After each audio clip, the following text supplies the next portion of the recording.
오늘 우리가 함께 읽을 기록된 하나님 말씀, 구약의 말씀 예레미야 제1장 4에서 오늘 10절까지의 말씀 함께 읽고 묵상하겠습니다. 구약 1050쪽경에 있는 예레미야 제1장 4절에서 10절까지의 말씀입니다. 여호와의 말씀이 내게 임하니라. 이르시되 내가 너를 모태에 짓기 전에 너를 알았고 내가 배에서 나오기 전에 너를 성별하였고 너를 여러 나라의 선지자로 세웠노라 하시기로 내가 이르되 슬프도소이다. 주 여호와여 보소서 나는 아이라 말할 줄을 알지 못하나이다 하니 여호와께서 내게 이르시되 너는 아이라 말하지 말고 내가 너를 누구에게 보내든지 너는 가며 내가 내게 무엇을 명령하든지 너는 말할지니라. 너는 그들 때문에 두려워하지 말라. 내가 너와 함께하여 너를 구원하리라. 나 여호와의 말이니라 하시고 여호와께서 그의 손을 내밀어 내 입에 대시며 여호와께서 내게 이르시되 보라 내가 내 말을 내 입에 두었노라. 보라 내가 오늘 너를 여러 나라와 여러 왕국 위에 세워 내가 그것들을 뽑고 파괴하며 파멸하고 넘어뜨리며 건설하고 심게 하였니라 하시니라. 아멘. 그의 달력을 보니 모레 화요일이 처서입니다. 처서가 지나면 모기도 입이 삐뚤어진다라고 하는 속담이 있다고 합니다. 처서 때가 되면 여름 더위도 가시고 선선한 가을이 찾아오기 때문에 이 모기 녀석들도 비실비실하게 된다라는 의미의 속담이 아닐까 싶습니다. 처서를 이틀 앞두고서 우리 성도님들께도 가을 기운이 느껴지고 계십니까? 아무쪼록 올 한 해 우리 성도님들께서 땀 흘리며 수고하고 애쓰시면서 가꾸었던 농작물 뿐만 아니라 바다와 또한 사무실 그리고 일터에서의 그 수고함의 결과들이 참으로 풍성하기를 간절히 하나님께 빕니다. 또한 환절기에 건강 유의하십시오. 한편 오늘 우리가 읽은 성경 본문의 소제목을 예레미야의 소명장이라고 우리는 붙일 수 있을 것입니다. 하나님께서 예레미야를 여러 나라의 선지자로 세우셨기 때문이지요. 우리 오늘 5절 말씀을 다시 한번 읽어보겠습니다. 시작. 내가 너를 모태에 짓기 전에 너를 알았고 내가 배에서 나오기 전에 너를 성별하였고 너를 여러 나라의 선지자로 세웠노라 하시기로. 아멘. 예레미야를 우리는 눈물의 선지자로 알고 있습니다. 예레미야서를 읽을 때에 그가 눈물을 흘렸다라는 구절들을 우리는 보았기 때문이지요. 아마도 그가 전한 메시지 때문에 그는 그렇게 많이 울지 않았나 싶습니다. 예루살렘은 물론이요 남유다를 중심으로 주변에 위치한 여러 나라들을 향한 하나님의 심판과 경고의 메시지를 예레미야는 예언자 생활 총 40년 동안 끊임없이 외쳐야만 했습니다. 그 사역의 시작점이라 할 수 있는 하나님께로부터 소명을 받는 장면이 바로 오늘 우리가 읽은 성경 본문에 나와 있습니다. 심판을 경고하는 그의 메시지를 들은 사람들의 반응은 당연히 안 좋았겠지요. 남의 것을 훔치고 자기 주머니에 집어넣는 권력자들 향해 아부하고자 하나님께서 당신과 영원히 함께 하시며 당신에게 하나님께서 복을 주실 것입니다 라고 제게 하나님은 말씀하셨습니다라고 이야기하는 거짓 선지자들이 활개를 쳤던 이유는 그런 메시지는 모두가 듣기 좋은 달콤한 이야기였기 때문이었습니다. 그러나 한번 생각해 보시겠습니까? 부모가 자녀의 잘못을 꾸짖습니다. 처음에는 좋은 말로 훈계를 하기도 하고 어떤 때는 회초리를 들어서 자녀의 종아리를 때리기도 합니다. 회초리를 들 때에 어떤 부모의 마음이 기쁘겠습니까? 하지만 이렇게 해서라도 자녀가 나쁜 길에서 벗어나 바른 길, 정직한 모습으로 살아가도록 부모는 눈물을 머금고 사랑하는 자녀의 종아리에 회초리를 휘두릅니다. 남의 자식이 아니라 내 자식이기 때문입니다. 내가 품고 내 배에서 나온 자식이요, 부모인 내 목숨만큼이나 저 아이는 내가 사랑하는 자녀이기 때문입니다. 여기서 잠언 3장 12절을 우리 함께 읽어볼까요? 시작. 주님은 당신이 사랑하시는 사람을 꾸짖으시니 마치 귀여워하는 아들을 꾸짖는 아버지와 같으시다. 자녀에게 회초리를 드는 부모의 심정을 생각해 본다면 하나님께서 예레미야로 하여금 40년 동안이나 이스라엘의 심판을 경고하게 하신 이유를 우리는 조금씩 분명하게 깨닫게 될 것입니다. 이스라엘은 하나님께서 그들의 하나님이 되시겠다라고 친히 약속해 주신 민족입니다. 하나님은 이스라엘의 아버지가 되시고 이스라엘은 하나님의 아들이요 딸이다라고 성경 전체에 걸쳐 자주 하나님은 말씀하셨습니다. 그러므로 하나님은 이스라엘을 여전히 사랑하시기 때문에 예레미야로 하여금 심판의 경고와 같은 메시지를 무려 40년 동안이나 이스라엘에게 전하게 하셨던 것입니다. 부모가 사랑하는 자녀를 위해 회초리를 들곤 하듯이 하나님께서도 사랑하는 이스라엘이 지금 걸어가는 악한 길을 떠나서 생명의 근원인 아버지께로, 하나님께로 되돌아올 것을 간곡히 바라셨던 것이지요. 이를 위해 하나님은 예레미야라는 아이를 하나님의 예언자요 대언자로 세우셨습니다.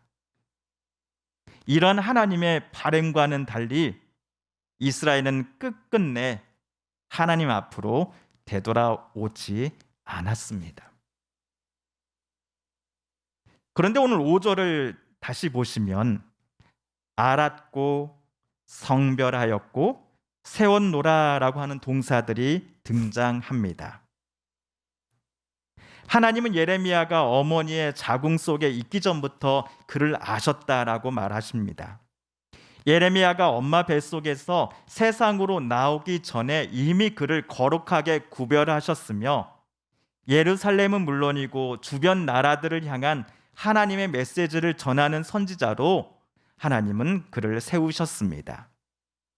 선지자로서 예레미야가 선발이 되고 활동을 시작하는 것은 전적으로 하나님의 의지와 하나님의 뜻에 따라 진행되었다라는 것을 우리는 알 수 있습니다.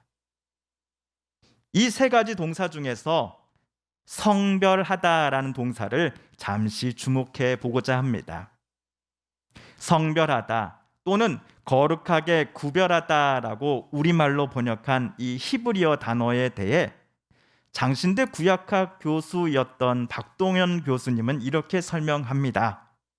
사람이나 물건이 평소의 쓰임새에서 벗어나 하나님이 쓰시는 것으로 되어 있음을 바로 거룩하다, 성별하다라고 풀이하고 있습니다. 하나님이 쓰시는 것으로 바뀌어 있는 것, 그것이 거룩이라는 것입니다. 우리가 요즘 새벽 기도회에서 레위기 본문을 읽고 묵상합니다. 레위기에서 제일 많이 나오는 단어 중 하나가 거룩이라는 단어일 것입니다. 거룩이라는 단어가 주는 인상은 얼룩, 더러움, 죄성이 씻겨진 상태를 우리로 하여금 떠올리게 합니다. 아니면 베이스 저음으로 하나님, 주여를 읊조리는 목회자를 가리켜 거룩한 사람이다라고 우리는 생각할 때가 많았습니다. 그러나 방금 전 소개해드린 이 거룩의 정의에 비추어 본다면 성경이 말하는 거룩한 사람, 성경이 말하는 거룩한 물건이란 하나님께서 당신의 뜻대로 사용하시는 사람과 사물을 가리키는 것입니다.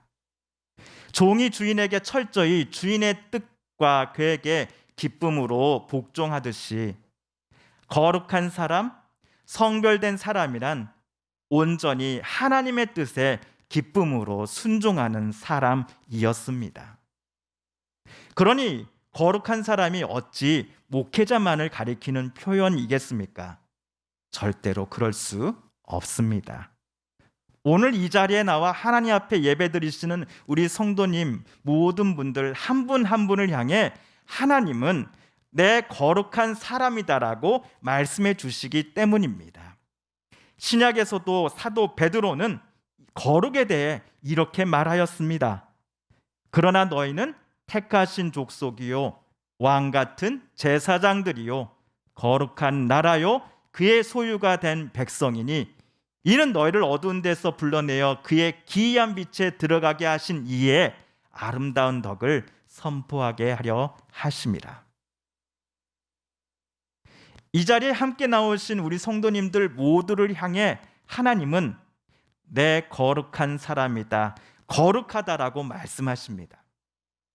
왜냐하면 하나님께서 저와 여러분 모두를 하나님의 목적을 위해 특별하게 선택하시고 하나님의 목적을 위해 살도록 우리들 모두를 부르셨기 때문입니다.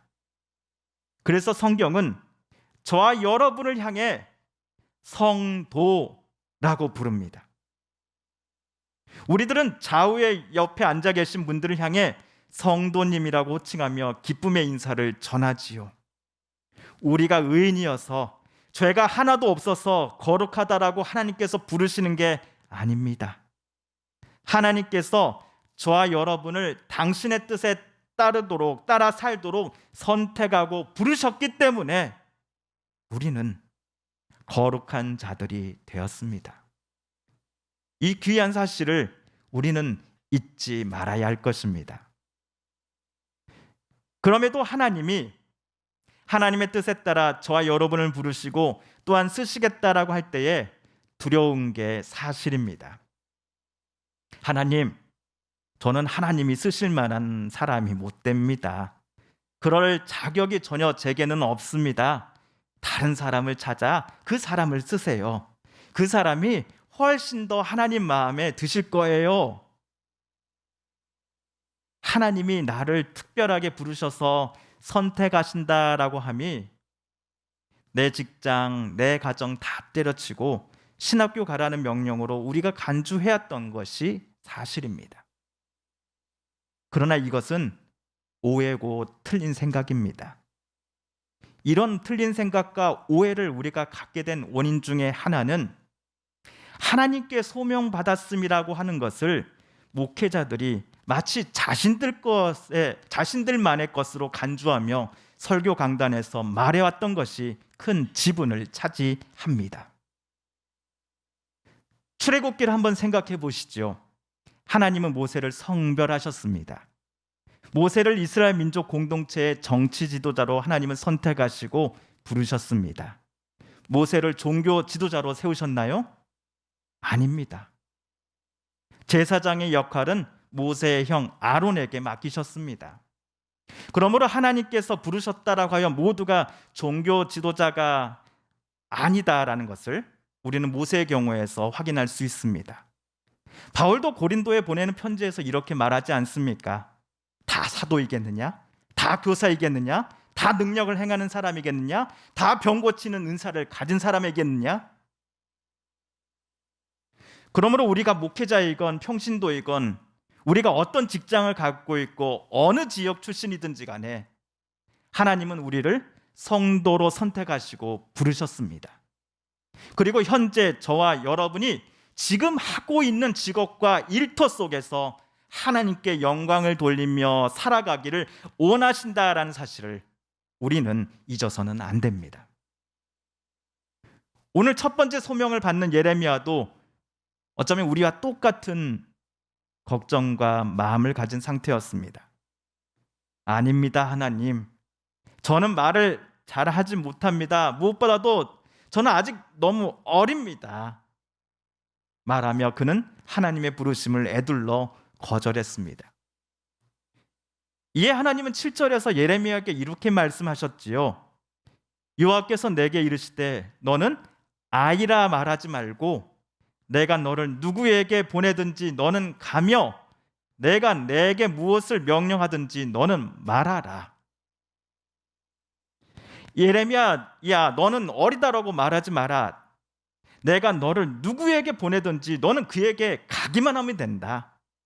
또한 내가 너에게 무엇을 명령하든지 그것만을 너는 내가 보낸 사람에게 말하기만 하면 된다. 출애굽 당시 이스라엘 공동체는 하나님께서 가라 하시면 가고 멈추라 하시면 멈췄습니다. 광야라고 하는 특별한 상황에 놓인 이스라엘 사람들이 자기의 생명을 지킬 수 있는 유일한 방법은 단 하나, 자기네들을 애굽에서 탈출시켜 주신 하나님을 신뢰하고 그분을 의지하는 것뿐이었기 때문입니다. 물론 예레미야가 오늘 우려했던 상황들이 미래의 현실로 이루어졌음을 우리는 예레미야서 묵상을 통해 이미 잘 알고 있습니다. 그래서 오늘 하나님께로부터 예언자로서 첫 번째 소명을 받을 때에 예레미야는 너무나 큰 고민과 갈등 중에 서 있었습니다. 그럼에도 그가 예언자의 길을 걸어가겠나라고 최종 결심한 데에는 다음과 같은 하나님의 약속 때문이었을 것입니다. 우리 8절 말씀을 다 같이 읽어볼까요? 시작. 너는 그들 때문에 두려워하지 말라. 내가 너와 함께하여 너를 구원하리라. 나 여호와의 말이니라 하시고. 아멘. 우리가 하나님의 뜻대로 살다 보면 뜻하지 않은 오해와 비난을 남들로부터 받을 때가 종종 있습니다.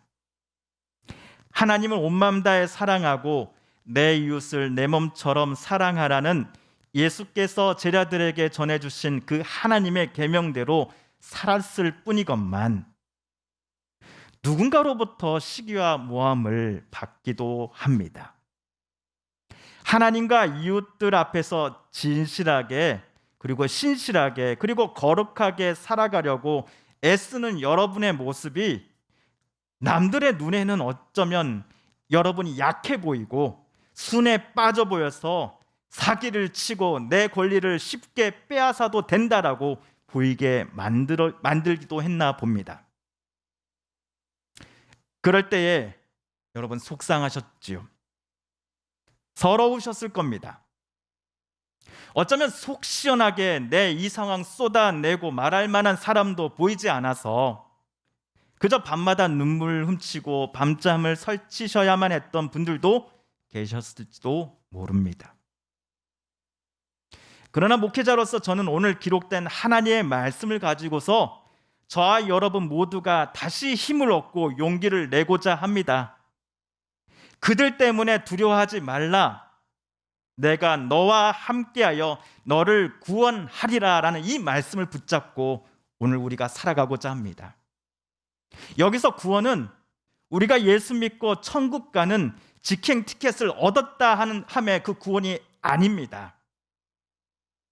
하나님의 부르심과 선택에 순종하며 하나님 뜻대로 살고 있을 때 우리에게 찾아오는 그 두려움과 고통, 힘듦의 순간들 속에서 성도인 저와 여러분을 하나님께서 꺼내어 주시고 구출해 주신다는 의미의 구원이기 때문입니다. 오늘 그 구원의 약속의 보증을 위해 하나님은 당신의 손을 내밀어 예레미야의 입에 대 주셨습니다. 저와 여러분에게도 하나님께서 늘 함께 해주실 것이며 당신의 뜻대로 살다가 당하는 고난과 고통 속에서 반드시 건지실 것임을 날마다 우리에게 알려주고 계십니다. 우리가 갖고 있는 성경을 통하여 우리가 함께 모여 드리는 예배와 개인 기도와 말씀 묵상 속에서 그리고 논밭, 바다, 병원, 사무실과 일터 속에서 열심히 수고하며 땀을 흘릴 때에 하나님은 그 구원의 약속을 날마다 우리로 하여금 상기시켜 주시고 새롭게 깨닫게 해 주실 것입니다. 지난날의 삶을 되돌아보면 우리에게 힘들고 어려운 순간이 없지 않았습니다. 하지만 지금 내가 이곳에 있는 이유는 하나님께서 그 순간마다 나를 구원해 주시고 여기까지 나를 인도해 주셨기 때문이 아니었습니까? 처서를 앞두고 여름바람의 그 뜨거운 기운이 선선해짐으로 점차 바뀌어 가듯이 예레미야를 특별히 선택하시고 부르셨던 그 하나님의 말씀과 약속들이 저와 여러분의 마음속에 있는 그 무거운 짐들을 가볍게 느껴지게 해주시기를 간절히 빕니다. 약속처럼 하나님께서 성도된 우리 모두와 함께 하실 터이니 사랑하는 성도 여러분, 우리 두려움을 이기도록 힘과 용기를 주시는 하나님만을 의지하며 오늘 또 그리고 이번 한 주도 우리 모두 성도로서 하나님과 이웃들 앞에 살아가시지 않으시렵니까? 우리 함께 기도하겠습니다. TV CM, 라디오 CM, 선거 홍보 영상, 기업 홍보 및 기록 영화를 전문으로 기획, 촬영하여 제작하는 산여울 기획은 1등 제품을 2등 가격으로 공급합니다. 산여울 기획.